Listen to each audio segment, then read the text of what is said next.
Hi, and welcome to another video of the Target Individual Program. Okay, so up to date, what's been going on? This video that you see. I'm gonna play is from Thursday night. I went over by Pam so she can get a rest because the night before, she said she was so tired that she ended up having an accident while she was driving on the way home. And so I said, okay, you know what? I'll come over. I'll take care of the kids while you get some rest. So what you're about to see here is um, she was pulled into a parking space. Okay, he was parking. This guy pulls up, right? Tries to basically swing in behind her as she was reversing back into the parking space, right? So I got out the car.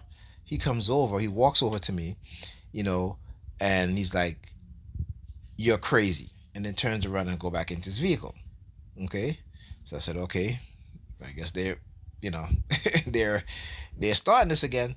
And remember, I talk about how whenever they try to manipulate you as a TI, if it doesn't work out, whatever it is that they got planned doesn't work out, and again, it's a coercive persuasion program, so they'll always come back and they'll be like, "Oh, you're crazy," or they'll be walking by on their phone saying, "You're crazy," and such, and or he's crazy or she's crazy. Well, you're going to see a perfect example of this, and I've talked about this many, many times. So again, you guys are going to get to see and hear. Okay, so this so they've been trying to, and again, they're playing both sides, me and Pam, right? For example, when I get over by Pam, she'll target me, to the point where I'm just like, you know what, I'm out of here, what have you, right? But yet, they'll, she'll, uh, with the kids and everything like that, it's very hard for her. And like I said, me being the a person that I am, it's like, okay, you know what, even if we're not together, I'm gonna try to help you, especially in this time, as much as I can, right? And so that's what I said. I said, okay, you know what? I'll come over. I'll take care of the kids while you at least get Thursday night off so you can rest, so you won't be that tired Friday. So like I said, so she's parking and guy swings up behind her and, almost, he almost got hit, So like I said, I got out of the car and I'm like, yo, what are you doing, man? So then he pulls over to the other side of the street, comes out. You'll see he's wearing a yellow shirt because again, this is all planned too. And you'll also see the vehicle. There was a vehicle in front, right? That was pulling out. It was a cab. It was a cab. It was that was parked in front of her, right? The parking space that she's gonna park about. She was parking behind him because prior to that it was a parking space on the other side and she was to pull into that and this guy just immediately comes and just pull into the parking space and I'm like, yeah, what are you doing, man? And then some girl was on the sidewalk. She was like, well, I was holding the space for him. I said, well, if you're holding the space for him, then you stand in the parking space. You don't stand against, you don't stand on the sidewalk. How is a person going to know that? And the fact that when she pulls up, he just swings up behind her. I knew this was some sort of setup, and this is what they do. This is how they play out these type of street theater going on. Because then now she's going to park. Now there's a space that opens up across the street. Now she's going to park behind this vehicle, and the vehicle that she parks behind, of course, I talk about how they use the number 32, and it was a cab with the number 32, right? So, and I didn't start a recording yet until I realized that that was the license plate of the vehicle, and so you'll see this black cab there that's pulling out. That pull out, but you'll see up here right next to the white car on the left side. There's a black taxi cab there. Okay.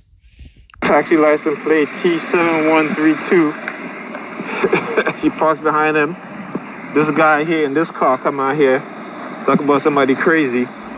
He see her reverse him back, and he basically, just try to reverse back behind her. Right. So yeah. So like I said, so he comes out, right, of his vehicle, walks over to me, and he says, "You're crazy." Then he walks back and he get into his vehicle. And again, it caught me off guard. So I didn't record it. But then when I turned, as she was, I saw the cab. Then the cab driver just pulled off because he was there waiting. He was waiting. He was there, you know. But again, it's all planned, right? So you'll see.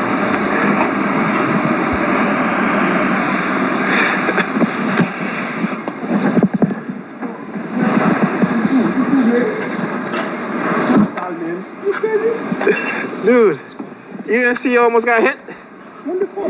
Yeah, but she was backing up, and you just try to swing into the parking space. You could have got hit, man. You guys. I don't know what's up with New Yorkers nowadays, man, but y'all just not.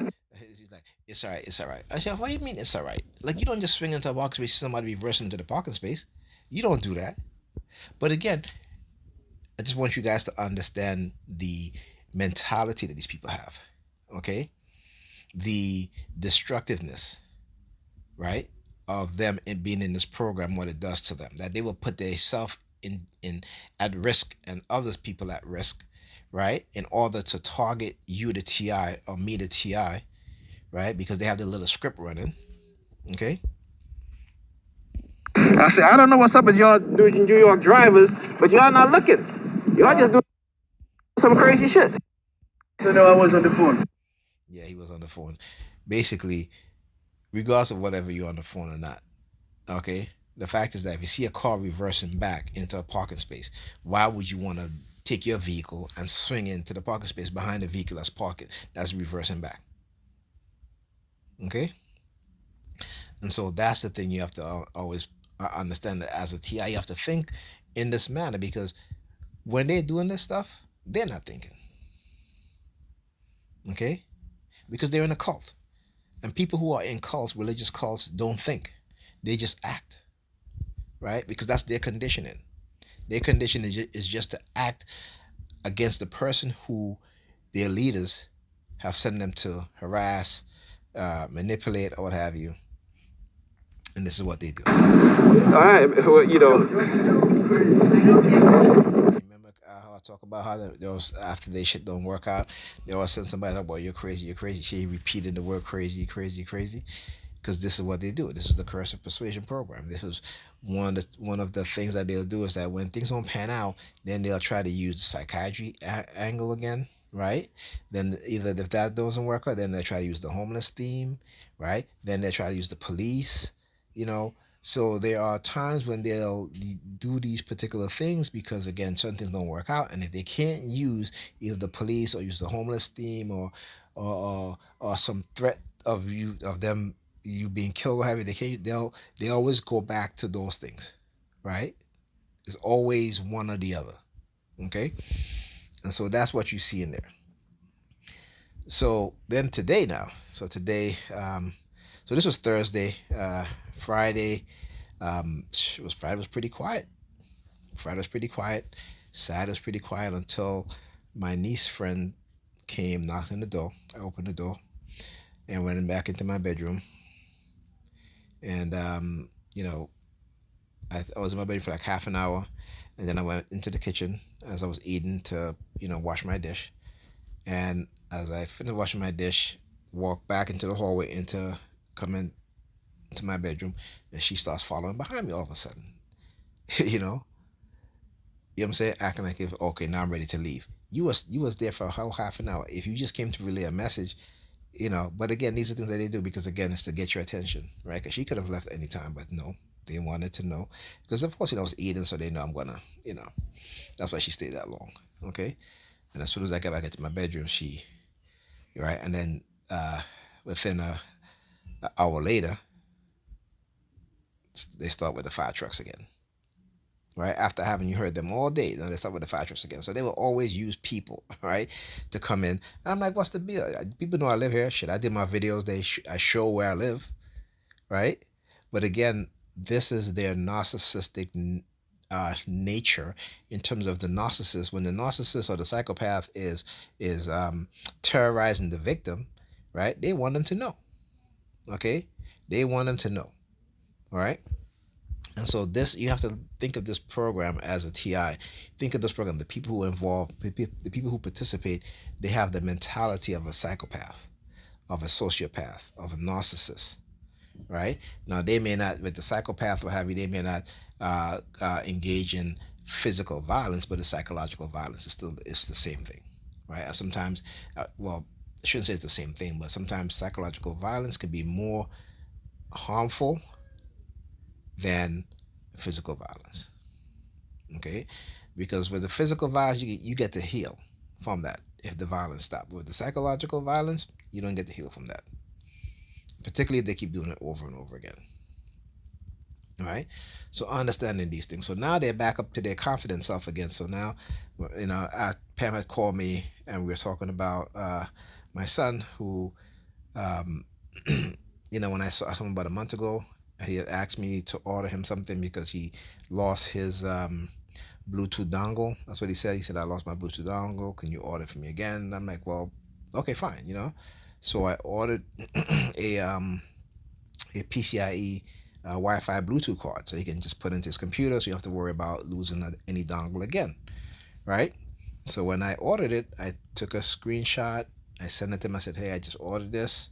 I didn't get no response. And since a month ago, I've been calling him on a regular. He has not answered, pick up his phone either. So I think I talked about this, right? You hear the sirens now. It's funny how there was no sirens all day and either yesterday, but after my niece friend comes in here, and of course they send them here. She probably didn't come in here for any reason. You just make some excuse to come in here because I'm here. Oh, fire trucks. Fire trucks. You hear them? It is 11:56 at night. Okay. So anyway, all right. So like I said, when the package was delivered, I got a message it was delivered. So I texted him again. I said, "Hey, the package was delivered." He didn't text me back. He didn't call me, anything like that. The next day, I said, "Hey, let me know if you receive the package." Didn't didn't respond to me. Okay. So today, I had my computer up, and I saw a message that he sent me from Steam to invite me to play this game with him, right? Called Apex Legend. Now, Apex Legend is a first-person shooter. I don't usually play these games online, particularly online, because they're too fast for me. I can't. I'm old school. You know what I'm saying? Like, I like to play the first-person shooter. If the game has a campaign, I'll play it because it's much slower pace. When you're playing against these younger, kids, you're like no match, okay? Because I'm definitely no match. So I didn't accept it because first of all, I don't have that game on my computer, right? And so I was talking to Pam about this later on, and she was like, well, like I said, listen, I said, he didn't text me or even call me to say I received the package, but yet he's sending me a request to play this game. So she was like, well, he was probably extending an olive branch. I said, no, that's not an olive branch, okay? That's not an olive branch. I don't understand how you can take that as an olive branch when your child is being disrespectful to you. When the fact that you're doing them, you're doing something good for them, right? Such as ordering them something that they say that they lost, and you give them you order something that's even better for them, and they wouldn't even say, "Hey, thank you, Dad. Thank you, Mom. I got it. I received it." Nothing like that, and that's disrespectful. That is disrespectful. So the fact that she doesn't see that as being disrespectful, and again, I always say that, there's some, like I said, there's just also that, with them getting her involved in this stuff, that her reasoning is just, I mean, she never really had a whole bunch of reasoning to begin with. And not say that in a negative way. I'm just talking about and how she look at certain things. For example, during the week, because I guess my daughter it's hard for her to wake up in the morning because of course when Pam comes home from work, she'll give them something to eat, but then she goes in her room and go to sleep. Okay, not staying up to make sure that they finish their work if they have homework to do, that they take a bath. Sometimes my son is so tired that he falls asleep in class with the class going on. Because Thursday night when during the same video that you see here, as soon as he got in the house, he went straight to bed. He slept through the entire night. So I know he was up the night before, up late. Okay? And her response is always, well, they got to figure their life out. These are children. You are a parent. Just as I'm a parent and I'm concerned about my son. And so when I call him, he doesn't answer. Yeah, I'm worried. As any parent should be. And her excuse is always like, oh, he's a teenager and such, and this is COVID. I said, listen, I know this is COVID. I know that. I've spoken to him about this already. Okay? A long time ago. But the fact that he hasn't even call me or text. He didn't even have to call me. Just text me to say, hey, Dad, yes, I received the package. Thank you very much. The fact that he's not even doing that is very disrespectful. And then to invite me to some game, right? All of a sudden, that's an olive branch. I don't know what kind of parent these single black women these I should say single black women who are raising uh, children today, that somehow they don't see that as a problem. And that's the problem with, and I told Pam this. I said, listen to me. I said, y'all black women, y'all need to check yourself and check each other when it comes to this foolishness, okay? Because my Bryce, his mother, when he was a teenager, he's still a teenager, but when he was about 15, 16, and wanted to be disrespectful. And I was talking to her one day, and I was like, yeah, he's being very disrespectful. She's like, well, he's growing into his own, he has his own personality, he's becoming a man. I said, first of all, he's not a man. Okay, he's 15 years old. All right? And that's the problem. Too many of y'all are raising y'all teenage son to be men. And when I say to be men, meaning that not when they're grown, but making them feel that they're men at the age that they are, which is a teenager. Or he's the man of the house, or what have you, such. He's not the damn man of the house. He's your damn teenage son. Okay? When he gets 21 or 18, whatever it is, he become the man of the house. Right? But he's a damn teenager. So don't talk about how he's the man of the house. Right? And so he never wanted to listen to me at that point in time. But yet, when he's disrespectful to her, okay, when he's not listening to her, she calls me. Can you talk to Bryce? You know what I just do? I ignore her. You know what I'm saying? Because if you're going to take that stand with me when he's being disrespectful to me and telling me that, oh, he's becoming a man and this and that, and you don't have to listen to me and all this nonsense, and that's the problem. We have so many of these black kids running around here not knowing right from wrong, being disrespectful to their elders. Okay? And you have these black women in the churches paying more attention to the damn pastor and Jesus than their own damn children, right?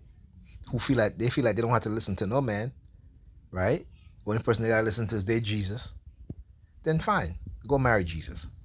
Let Jesus be your man, okay? And stop talking about how there's no good men out there, okay? Because you're not a good woman, right? And I gotta be real with it. I'm speaking to my sisters, and I gotta be real with it.